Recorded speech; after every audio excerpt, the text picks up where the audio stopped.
शुरुआत होती है और हमें एक आवाज सुनाई देती है। हमें अरबों साल पहले जिंदगी दी गई, तो हमने उसका क्या किया। अब हम लूसी नाम के एक लड़की को देखते हैं जो अपने दोस्त के साथ खड़ी थी। वो उसको एक बैग दिखाता है और कहता है तुम्हें उस होटल के अंदर जाकर एक आदमी को देकर आना होगा, जिसके बदले में हमें $1000 मिलेंगे। लूसी कहती है इतने कम पैसों में मैं ये काम नहीं करूँगी। जब लूसी उसे मना कर देती है तो अब वो उस सूटकेस को एक हथकड़ी के साथ लूसी के हाथ पर बांध देता है और उसे अंदर जाने का कहता है। उसे भी अब अपने दोस्त की बात को मानना पड़ता है। वो होटल के अंदर आ गई थी और रिसेप्शन पर आकर उस आदमी के बारे में पूछती है जिसका नाम मिस्टर जैंग था। तभी वहाँ पर कुछ लोग आते हैं जो लूसी के दोस्त को होटल के दरवाजे पर ही गोली मार देते हैं और लूसी को पकड़कर अपने साथ एक होटल के कमरे में ले आए थे। वहीं पर मिस्टर जैंग आता है जिसके हाथ खून में भरे हुए थे। वो आकर अपने हाथ धोता है और लूसी से पूछता है बताओ इस सूटकेस में क्या है। लूसी उसे देखकर घबरा गई थी और रोने लगती है। कहती है मैं नहीं जानती इसमें क्या है, मुझे तो सिर्फ मेरे दोस्त ने आपको ये सूटकेस देने का कहा था। अब वो उस सूटकेस का कोड बताकर चुप जाते हैं और लूसी से उसे खोलने का कहते हैं। वो पूछती है क्या है इसमें, कोई बम है। जैंग कहता है हो सकता है, मुझे तुम्हारे दोस्त पर बिल्कुल भरोसा नहीं, वो कुछ भी कर सकता है। लूसी को बहुत डर लग रहा था, वो उसे खोलने से मना कर देती है। जैंग के आदमी जब उस पर गन करते हैं तो बेचारी डरकर कहती है वेट रुको मैं खोलती हूँ। अब वो उस सूटकेस को कोट लगाकर जब खोलती है तो उसमें से 4 नीले कलर के पैकेट्स मिलते हैं जो किसी तरह का ड्रग था। अब उस ड्रग को टेस्ट करवाने के लिए जैंग के लोग एक आदमी को लाते हैं। जब वो उस ड्रग को सूंघता है तो वो अजीब अजीब हरकतें करने लगता है और जोर शोर से हंस रहा था। जैंग को उस आदमी की बात बिल्कुल पसंद नहीं आती। वो लूसी के सामने ही उसे गोली से मार देता है। अब जैंग लूसी से कहता है मैं तुम्हें एक जॉब नौकरी देना चाहता हूँ। लूसी कहती है नहीं मैं कोई जॉब नहीं करना चाहती, मुझे बस यहाँ से जाने दो। तभी जैंग का एक आदमी लूसी को जोरदार मुक्का मारता है जिससे वो बेहोश हो गई थी। इसके बाद हम एक प्रोफेसर को देखते हैं जो अपने लेक्चर में सभी सुनने वाले लोगों को बता रहे थे कि जमीन पर रहने वाला हर जानवर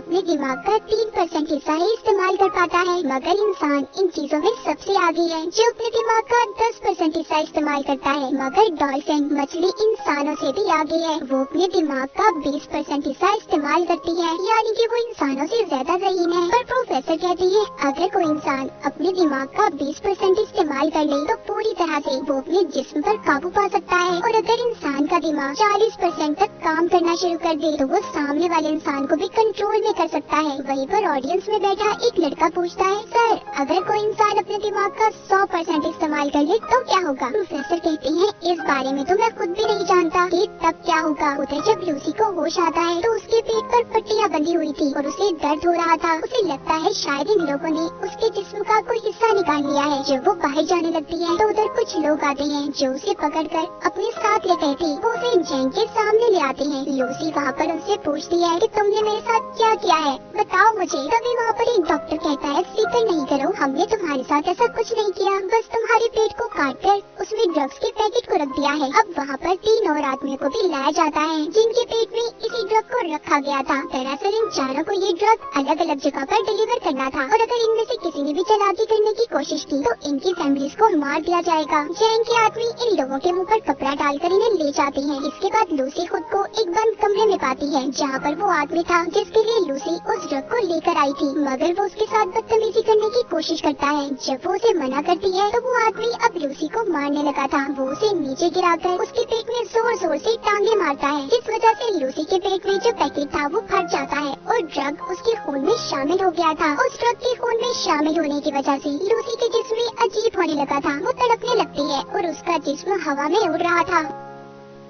जब उसको होश आता है तो लूसी अब नॉर्मल हो गई थी। वो पहले जैसी लूसी नहीं रही थी। जब वो आदमी दोबारा से उसके पास आता है जो पहले उससे बदतमीजी करने की कोशिश कर रहा था तो अब वो उसे खूब मारती है और उस जगह से बाहर आ गई थी। वो बाहर आकर वहाँ पर सभी बैठे हुए लोगों को मार देती है। इस लड़ाई में लूसी को भी एक गोली लग गई थी, मगर वो बड़े ही आराम से उस गोली को अपने जिस्म से अपने ही हाथ से बाहर निकाल देती है। दिखने में ऐसा लग रहा था कि जैसे उसे कोई दर्द ही महसूस ना हो। अब लूसी उस जगह से बाहर निकलकर कुछ और लोगों को अपनी गन से मार देती है और फिर टैक्सी लेकर हॉस्पिटल पहुंचती है जहां पर कुछ डॉक्टर एक मरीज का ऑपरेशन कर रहे थे। वो स्क्रीन पर जब उस मरीज के दिमाग को देखती है जिसके बाद उसे गोली मार देती है और डॉक्टर से कहती है कि यह आदमी वैसे भी मरने वाला था।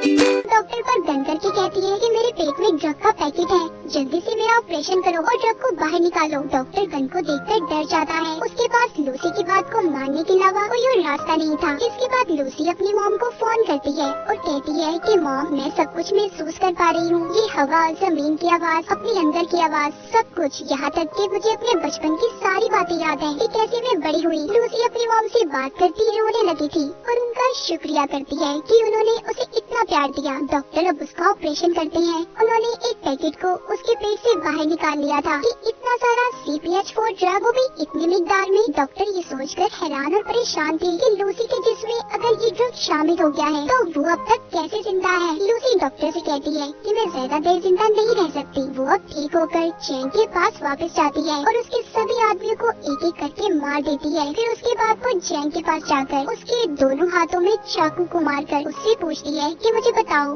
बाकी के आदमी कहाँ पर हैं जिनके पेट में तुमने ड्रग को रखा था। मगर जैन जब उसको कोई जवाब नहीं देता तो वो अब उसके दिमाग को पढ़ने लगती है, जिससे लूसी को उन आदमियों की लोकेशन के बारे में पता चल गया था जहाँ पर उन्हें भेजा गया था। दरअसल लूसी का दिमाग उस ड्रग की वजह से हद से ज्यादा काम कर रहा था।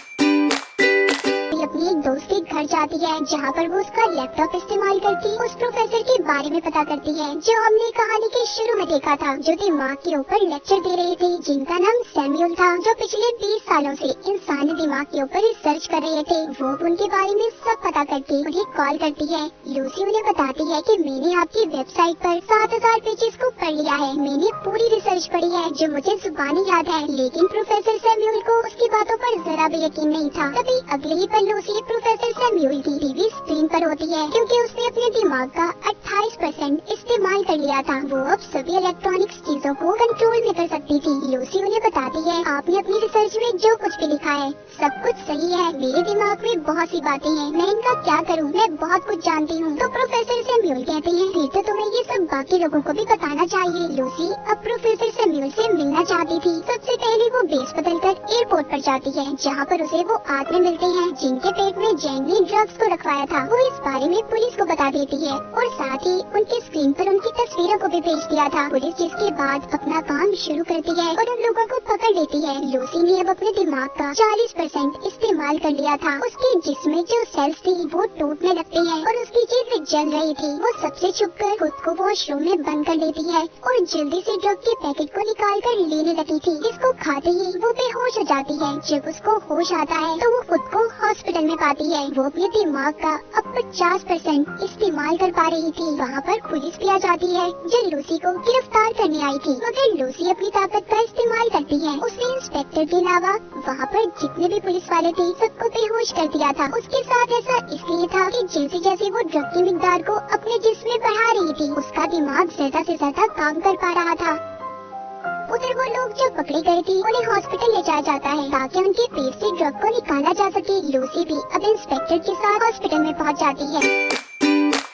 लूसी के दिमाग की ताकत इतनी बढ़ गई थी कि अब वो सारे शहर की फोन कॉल्स को भी सुन पा रही थी। तभी उसे पता चलता है कि जैन के लोग भी हॉस्पिटल में पहुंच गए हैं। लूसी भी अब जल्दी से हॉस्पिटल पहुंचती है। वहाँ पर जैन के लोग पहले ही मौजूद थे जो उस पर गन तान कर खड़े हो जाते हैं। मगर लूसी के सामने वो ज्यादा देर तक टिक नहीं पाते। वो उन्हें हवा में किसी शॉपर की तरह उड़ा देती है और उनकी हथियार छत पर किसी मकनातीस की तरह चिपक गए थे। वो अपने सामने आने वाले एक एक आदमी को दूर करती है जो दीवार में जाकर लगते हैं और दीवार में भी सुराख हो गए थे। लूसी अब उनसे वो बैग लेती है जिसमें ड्रग था जो इन्होंने यहाँ से डॉक्टर से लिया था। वो भी इंस्पेक्टर को अपने साथ चलने का कहती है। उसने जो इतना सब देख लिया था वो लूसी से कहता है, मुझे लगता है कि तुम्हें मेरी मदद की जरूरत नहीं होगी आगे। वो उस इंस्पेक्टर के पास आती है और कहती है, तुम मेरे लिए एक रिमाइंडर की तरह हो जिसे मैं हमेशा याद रखना चाहती हूँ। चलो मेरे साथ चलो। वो उसे लेकर अब प्रोफेसर सैमुअल से मिलने के लिए निकल जाती है। मगर जैन ने उसे जाते हुए देख लिया था। वो भी अब अपने आदमियों के साथ उसका पीछा करता है। वहीं पर हम प्रोफेसर सैमुअल को देखते हैं जिन्होंने सभी उन डॉक्टर्स और प्रोफेसर्स को बुला लिया था जो अपनी अपनी रिसर्च में माहिर थे। वहाँ पर अब लूसी भी आ गई थी। प्रोफेसर सैमुअल सबको लूसी से से मिलवाते हैं। सभी मिलकर काफी हैरान थे, मगर एक प्रोफेसर को लूसी पर शक था।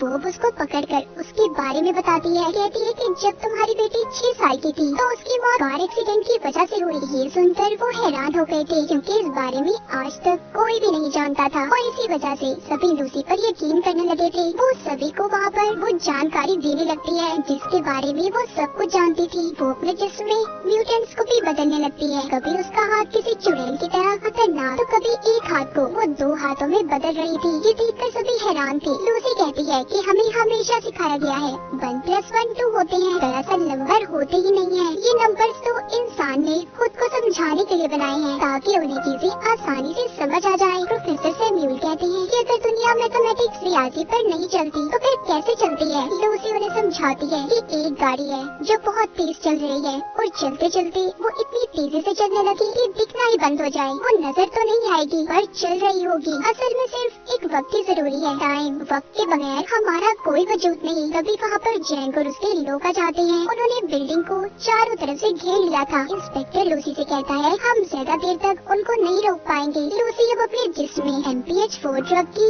ड्रिप्स को लगवा लेती है, जो कि हॉस्पिटल से लेकर आई थी। वो प्रोफेसर को कहती है कि मैं एक कंप्यूटर बनाऊंगी और अपनी सारी जानकारी उसमें महफूज कर दूंगी, फिर जिसके बाद आप उसे एक पेन ड्राइव में स्टोर कर लेना, जो आगे की जिंदगी में इंसानों की भलाई के लिए काम आ सकता है। प्रोफेसर जानते थे कि इतने ज्यादा ड्रग्स की डोज लेने के बाद लूसी बच नहीं पाएगी। लूसी भी इस बात को जानती थी, मगर अब वो खुद को सेक्रीफाइस कुर्बान करने के लिए तैयार थी। वो अपने दिमाग के 70% हिस्से को इस्तेमाल करती है, जिसके बाद वो कमरे में मौजूद सभी मेटल्स और एनर्जी का इस्तेमाल करके एक बहुत बड़ा कंप्यूटर तैयार करती है, जिसके अंदर वो अपनी सभी जानकारी को स्टोर करने वाली थी। और फिर वो अपने दिमाग का 80% हिस्सा इस्तेमाल करके एक कंप्यूटर तैयार करती है, जो इस तरह की नॉलेज जानकारी को स्टोर कर सकता था। लूसी अपने दिमाग को इस हद तक इस्तेमाल कर लेती है कि वो वक्त के दूसरे हिस्से में भी पहुंच गई थी, यानी कि वो टाइम ट्रेवल भी कर सकती थी। इसके बाद वो हजारों साल पीछे जाकर जमीन पर जब डायनासोर थी वहाँ पर पहुँच जाती है। जब वो उस वक्त से थोड़ा और पीछे जाती है तो वो उस वक्त में पहुँच गई थी जब इंसान का कोई वजूद ही नहीं था, सिर्फ चंद ही एक इंसान थे, मगर वो भी जानवरों के रूप में। अब लूसी वापस आती है। जैसे जैसे वो अपने दिमाग का इस्तेमाल कर रही थी, उसका जिस्म गायब होता जा रहा था। जब वो 99% अपने दिमाग का इस्तेमाल करती है तो आसमान पर उस वक्त में पहुंच जाती है जब जमीन का ये हिस्सा बना था। वहाँ पर अब जैंग भी आ गया था। इससे पहले वो लूसी को मारता, वो अपने दिमाग का 100% हिस्सा इस्तेमाल करके गायब हो गई थी। वहीं पर इंस्पेक्टर आ जाता है, जिसने अब जैंग को मार दिया था। लूसी प्रोफेसर को आकर पेन ड्राइव देती है, जिसमें उसने अपने दिमाग के सारे डेटा को स्टोर कर दिया था। इंस्पेक्टर पूछता है लूसी तुम कहाँ पर हो? तभी उसके फोन पर मैसेज आता है आई एम एवरीवेयर, मैं हर जगह पर हूँ। कहानी के आखिर में हम वही आवाज को सुन पाते हैं जो हमने कहानी के शुरू में सुनी थी कि अरबों साल पहले हमें जिंदगी दी गई, मगर हमने उसके साथ क्या किया, क्या समझा अपनी जिंदगी को। हमें एक बहुत ही एडवांस कंप्यूटर दिया गया है और वो है हमारा दिमाग, मगर हम पैसे कमाने के लिए अपने जिस्म का तो इस्तेमाल करते हैं, मगर अपने दिमाग को कोई समझ पाता है। और इसी के साथ इस मूवी की कहानी यहीं पर खत्म हो जाती है।